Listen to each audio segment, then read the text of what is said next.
I suppose it's now official. Jame time is back. This is the 2020 stats versus 2021 stats for Jame right now, and as you can see there's a lot of green when comparing how he's doing this year versus last year.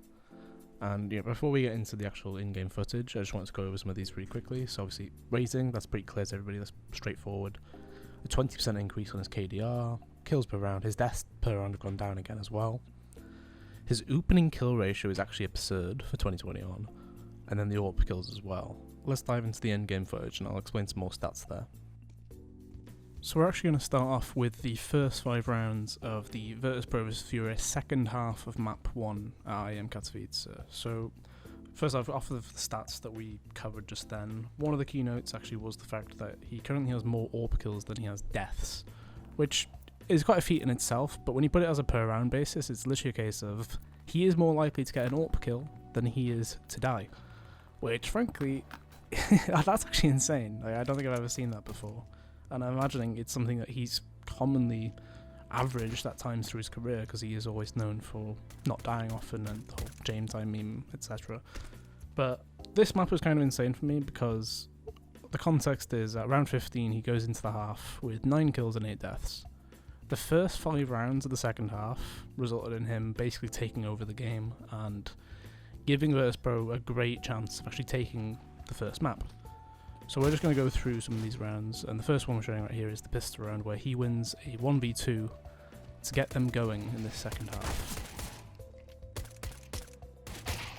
So for this actual series as well, it's worth knowing, we went 52 to 23, so that's a plus 29, which is kind of insane.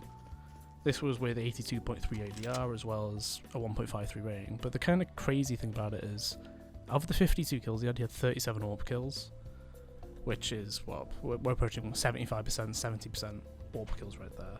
As well as that, he was 11-1 in opening kills. This included actually being 4-0 against Junior, as well as, being 1-1 against Art, which is fine, but Art didn't have a great series either, so it's not really worth too much of value there. It's also worth mentioning that Junior did also have a bit of a difficult series. He went 1-10 in openings, but overall, like in the AWP battle as well, he did actually, well, Jame did actually have a 1-up on both Art and Junior, because overall against the both of them combined, it was 19-6 in favour of Jame, just on AWP kills alone, which is a pretty damning figure, if I have to say so myself.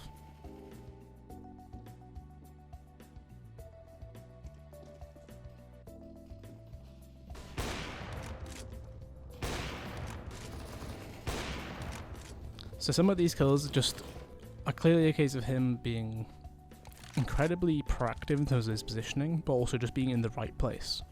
So for example, in round 19 here, he self-boosts himself onto the flower bed, gets the first kill, and immediately pulls back because he knows this should be a low buy round.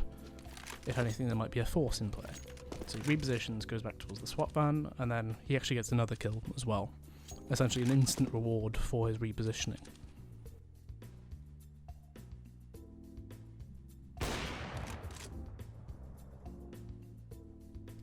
And now we're in the last round of this 5-round section that I've actually highlighted. So this round he gets a 4 and I actually think this is probably one of the most patient plays, and you could argue this is something Jame does quite often anyway.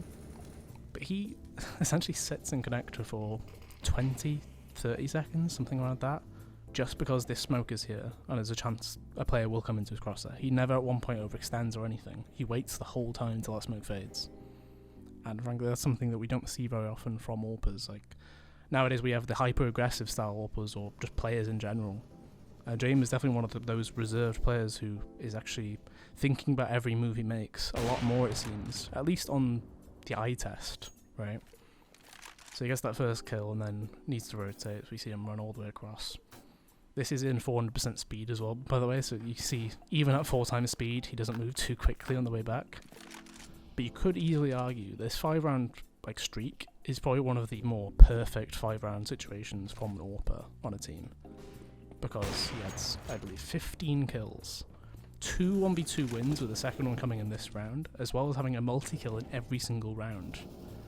Like, this puts them up 13-7 in the map as well. They only win at 16-14, bear in mind. So his 2 1v2s in this second half are actually monumental and such a big part of the fact that they're in the playoffs.